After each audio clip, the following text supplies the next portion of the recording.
Hello everybody, welcome to the United Stands. I'm Mark Goldbridge and this is your Manchester United against West Ham US Tour preview. How's Ruben Amorim going to line up? He's dropped some absolute ballers statements about what his plans are. I've got an apology as well about something I said this morning. We will talk about that. Also a huge development being the right word, around Manchester United Stadium that they want to build and why we're in the US and how it's going to be privately funded. And is that more debt? I mean, panic stations maybe, but we'll talk about that in a moment because we've got a big game tonight. I mean, is that the sort of team on my left that makes you think we can finish fifth? Is that our best team? No, it's not. But is it good enough? Is it ready? Because you can tweak little bits, but you can start to see a team taking shape. There's certainly not really anybody massive missing when it comes to huge signings, improvement, etc. So get your 11s in below. But obviously I've gone with that 11. We're playing West Ham. I think tonight, Ruben Amorim spoke in a separate interview to the press conference, which was far better than the press conference. He spoke about what he's looking for from the tour. And he mentioned transfers as well. So we'll go through those three big things he said. The first thing he said is he's looking for team cohesion. Now, this is something you and I have been discussing for the last few weeks about pre-season, and we wanted it against Leeds. Maybe that was a little bit premature. Hopefully tonight won't be. But we need to start seeing this system work. I think against Leeds, they moved the ball better than us from back to front. We defended well. They didn't create many chances in the first half. Obviously, Heaton played well in the second half. But West Ham, under Potter, might try and move the ball. It's not Moyes West Ham. We've got Moyes Everton next, haven't we? Or in a week's time. So I want to see Man United moving the ball well. I saw the article from James Ducker talking about Cantona vibes for Cunha. This sort of crap really annoys me because I remember Cantona coming to Man United like some of the older fans do. And whilst I would love Cunha to be Cantona, and I think I've mentioned it before, you need that, can he be that sort of spark? Let's not forget, you're talking about one of the biggest icons from Manchester United's history, who basically was the catalyst for Manchester United's domination, having not won the league for, 20 odd years. So Cunha's not going to be that spark. I mean, if he is, bloody hell. So let's not start labelling it. His name is Cunha, not Cantona. And I think he can be brilliant for us like he was for Wolves. But let's not start running before we can walk. And ultimately tonight will be about Mbeumo as well. Like, I really, really am excited to start looking at Cunha in a Man United shirt. But I'm also excited to look at Mbeumo. And we've got nothing else to be excited about, have we? They're the two signings. So, looking forward to those. I mean, I've got no idea whether this is going to be the starting lineup. But as we know, Amorim did speak about cohesion. He also said, and I've got to apologise to somebody this morning because I said I think we'll play two separate teams at half-time. He has said, and it was from this interview that I hadn't seen this morning, that he wants to keep a team on the pitch in the second half and then make subs. So, as we understand it, he's not going to sub everybody off at half-time. This, to me, is a huge step forward. I've done so many pre-season tours on the United Stand, watch-alongs, etc., and the first game and the second game, you are pretty much picking a team in the first half and a team in the second half. And it's disjointed. I think Amorim is doing the right thing. And I've seen other clubs do it. Not every club changes their team in the second half. So it's good that Amorim's not doing that because he may not have had the sales he wanted. He may not have had all the signings he wanted. But Arsenal's there in 3 weeks. And we do need to start prioritising minutes for those that he's thinking about to be in his starting 11 over those that are just there to get minutes because they're squad players or they're going out on loan. So he really should be starting to prioritise 60 minutes for what he feels might be his first team, etc. He did say, look, the team that he starts with isn't his best 11 and that's not what Arsenal's all about. He wants to try different things. But I think that's a positive for us watching the game later. So look, that's the team I've gone with. I think that obviously Bienda will probably go in goal. He might go with Heaton, but with Onana being back soon, I think he'll go with that. Mazraoui and De Ligt, I think, pick themselves. I think he might go with Heaven for balance. I'd like him to go with Yoro, maybe Maguire, but I just feel he will go with Heaven. I think he'll go Delo and Dorgu. I'd like to see Ahmad playing right wing back. That's something I want to talk about in the build up to the game later in more depth. But I'd like to see Ahmad at right wing back. But I just don't think that's going to be a permanent solution when you go to Liverpool, Arsenal, Chelsea, Man City in your first 8 games.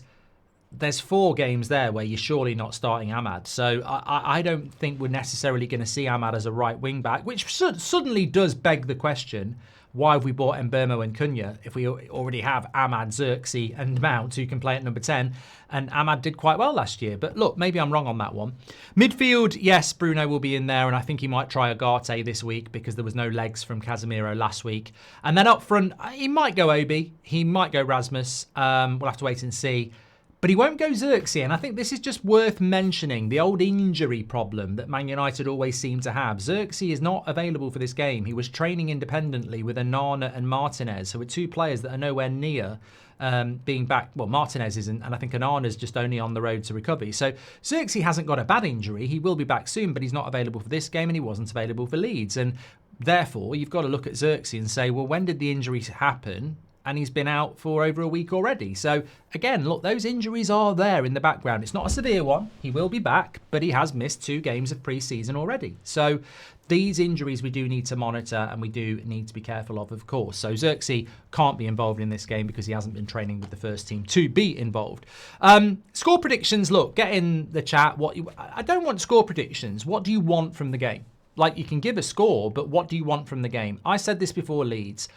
I want to see goals. I think it's pre-season. People are spending big money in the United States to come and watch Manchester United. You've got to put on a show. You have to. We should have put on a show last week against Leeds. We've got to score goals. We're going to have to score goals this season anyway. I want to see the system working. I actually want to see patterns of play, and goals hopefully will come from that. But I want to see patterns of play. There's no point winning this game 2-0 and playing crap. Like, I want to see patterns of play. I want to see goals. That's it. The result is, I mean, look, we should win. Winning would be great for confidence. We should be beating Bournemouth, Everton, West Ham and Fiorentina ahead of Arsenal and going into that 5 games unbeaten with 4 wins. That would be nice. It does build momentum. We are very shallow as football fans. I'm sure we'll be screaming and shouting about players that do well tonight that are going to be brilliant. We've done it, it's the pre-season Pirlo effect. But results breed confidence, and we know this team is capable of downing tools and mentally when things go bad. So the minimum we can hope for is momentum. So I want to win the game, but I want to score goals. I'd be happy with 4-3 rather than 1-0. I think we'll get more out of scoring goals than we will from winning 1-0. So look, even 4-all, 3-3, it is a bloody pre-season game. I want to see goals. I want to see good football. I'm not that worried about the defensive side of things. Bienda's not going to be the goalkeeper. Hopefully we're going to buy a goalkeeper. But I do want to see goals, and I want to see that cohesion that Amorim talks about as well. I think that's really, really important. Just on transfers, he said that the most important thing is that he wants players that want to come to Manchester United, which probably limits what we're trying to do a little bit, I suppose, because, Cunha and Mbeumo wanted to come to Manchester United. Gyökeres, Osimhen, Ekitike clearly didn't. I would say Watkins wants to come to Man United, but look, how long is that going to take? And he is experienced. And Amorim again referenced experienced players. I am with Amorim, and I hope many of you are. I won't stop asking questions. There are a lot of things that frustrate me about Manchester United, but I am with Amorim, and he is still doing the things we want. He talks the same as us. Cohesion is what he wants to see from this team, which is effectively them adapting to the system and scoring goals. He wants players at this football club that want to be here. But he also wants players at this football club who are experienced. And he said this yesterday. Cunha's still young, but he is Premier League experienced. You could be 22 and Premier League experienced. So that is something we were talking about at the end of last season as well. We can't just keep going for learner drivers. So Amorim understands. He still speaks the same as you. Is he getting what he needs? That's always going to be the key. But look, I'm excited about tonight. In relation to Mbeumo, he might not start, He's only had a few days of pre-season. It might be an Ahmad. I nearly did put Ahmad in. I don't know whether Mbeumo will start. It's probably more logical that they'll keep him back for the big substitution appearance. I mean, Amorim's not going to be driven by PR, but it might make sense because he's only had a week. Apparently, he didn't have a pre-season with Brentford. He was training individually. He wasn't actually training with the first team, which I thought he was. So he might be a little bit behind in relation to playing 60 minutes, but that's going to be an exciting aspect to the game as well. And look, it'll be exciting if we can actually play well, of course.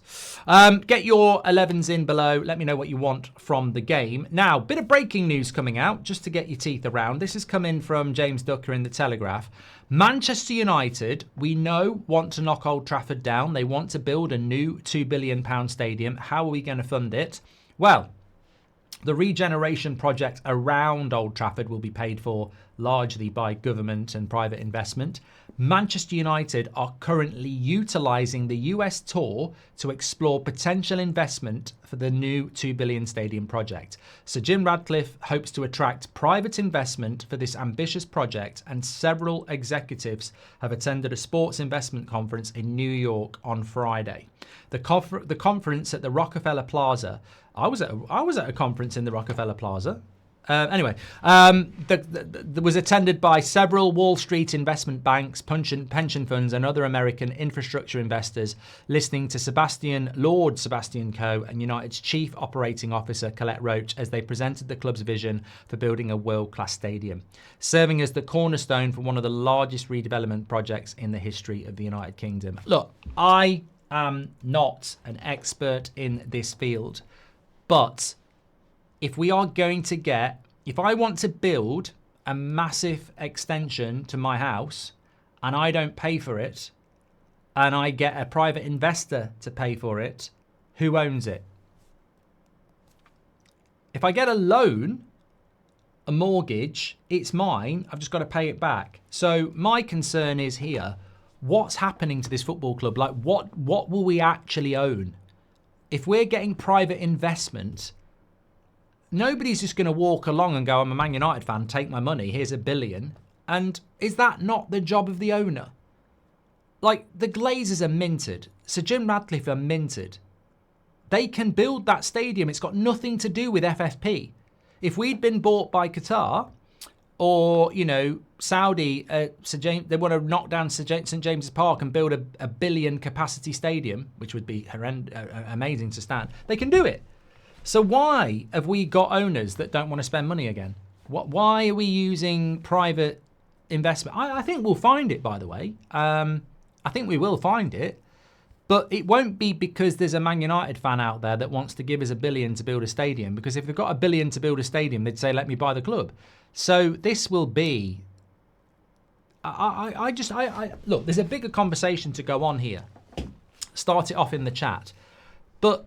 if I'm building a stadium, the big plus of building a stadium is the ticket sales being more than 75,000, being 100,000. Beyonce coming once a year, not a happy home life. I mean, if she's only coming once a year, that's what I meant. But you know what I mean, in the stadium.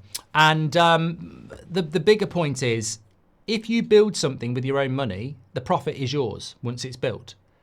If you're using private investment, then who owns it? Now, look, there might be something like what Spurs did, where it still works out very, very beneficial. But I just can't imagine private investors giving money to Manchester United to only get what they put in back. There will be some benefit, which is going to eat into the profits that we've got. Look, at the end of the day, if you build a stadium and then every year it's built, you're going to make £100 million of profit.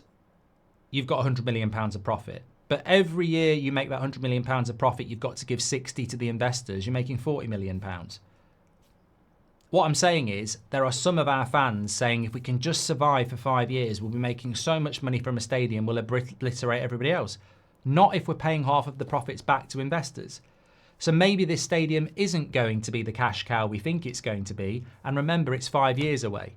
And in 5 years' time, I mean, look, Liverpool are spending £500 million in now, not in 5 years' time. So look, the stadium needs to be built, but maybe it's not going to be the big cash cow because we're going to be paying people back. Get your comments in below. Very excited about the match tonight. Hope you are as well. Speak to you on the next one. Make sure you smash a like. Thanks for watching.